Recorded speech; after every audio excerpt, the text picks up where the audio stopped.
sneak through dusty streets, narrow enough to block the 45-degree sun.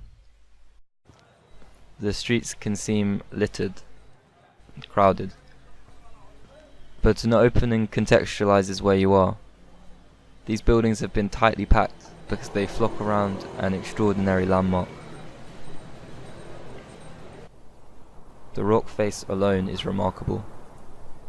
Known as Bakuchiria, it stands in solitude, rising over 400 feet. The great fort, Mehrangarh, has been birthed from this rock. The same red colour shows its DNA. What is architecture and what is the natural landscape is impossible to decipher. Gives the impression that the land is on the side of the city of Jodhpur. This rock island protects it. It is plain to see why this fort has never been captured.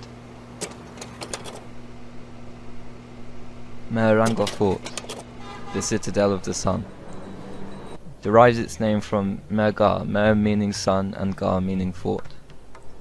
The sun has been the chief deity of the Rathore dynasty. When Rao Jodha came to lead the Rathore clan in 1448, he was advised to uproot his capital. The 1,000-year-old Mandor fort was beautiful, its gardens lush, secretive, sacred. But the fort was deteriorating and not safe enough for a Maharaja. Bakuchiria was chosen. There was no safer place. Whilst Mandor is hidden in foliage, the hill strides above Jodhpur, commanding it. The legend says when Rao Jodha constructed the fort in the 15th century, he had to displace a hermit, the Lord of Birds, who in turn cursed the city with droughts every few years. You enter the fort through 7 gates. 2 are scarred. Dead Kamgra pole with the dents from bombardment by cannonballs, and the Lohab pole which bears the hand imprints of the many wives of Maharaja Man Singh, made on their way to perform sati, immolating themselves on their husband's funeral pyre.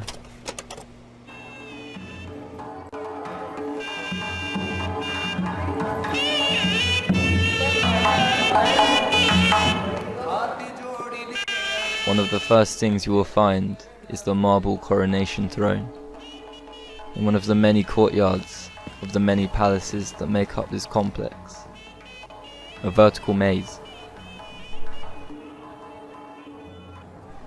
The fort contains one of the largest, best preserved collections of artifacts. Here, an elaborate domed gilt Mahadol palanquin won in a battle from the governor of Gujarat in 1730. And here, another prize of war, a sacred statue won from the Mughals. Here are 3 examples of the varied palaces. The Moti Mahal, with the royal throne of Jodhpur. Here the king would meet his guests, displaying the vibrance and wealth of his kingdom.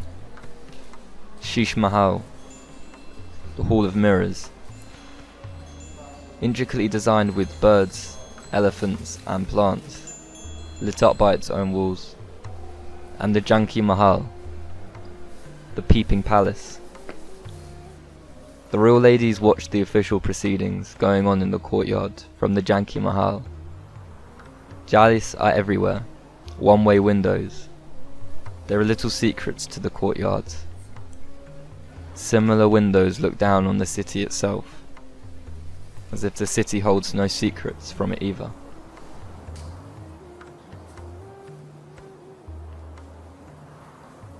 British rule is celebrated on the walls as another part of the fort's history.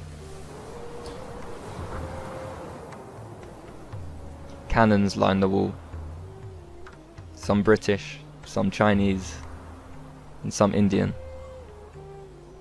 They tell a story of traders seeking out the illustrious city.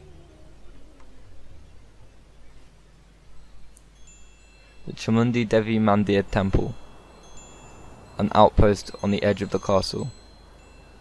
As you make the walk towards it, your bare feet burn on the white ground.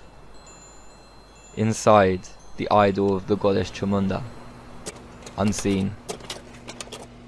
A warrior and Matrika, a group making up the Divine Mother. The goddess is still worshipped by the royal family of Jodhpur and other citizens of the city. I cannot show the most sacred statues of Vishnu, Krishna and Ganesha, guarded by its old matron.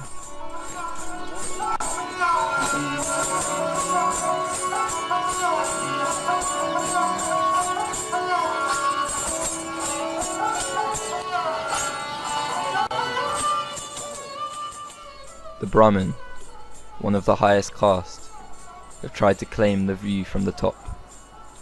Jodhpur is famously the blue city, after the blue buildings of the old quarter which blend in with the sky. Only this high caste are allowed the honour. In the distance, shrouded by dust, the Umayyad Bawan Palace, the Mehrangarh's little brother. A product of the curse of the Lord of the Birds, the fort was built to help employ people in order to overcome famine from drought.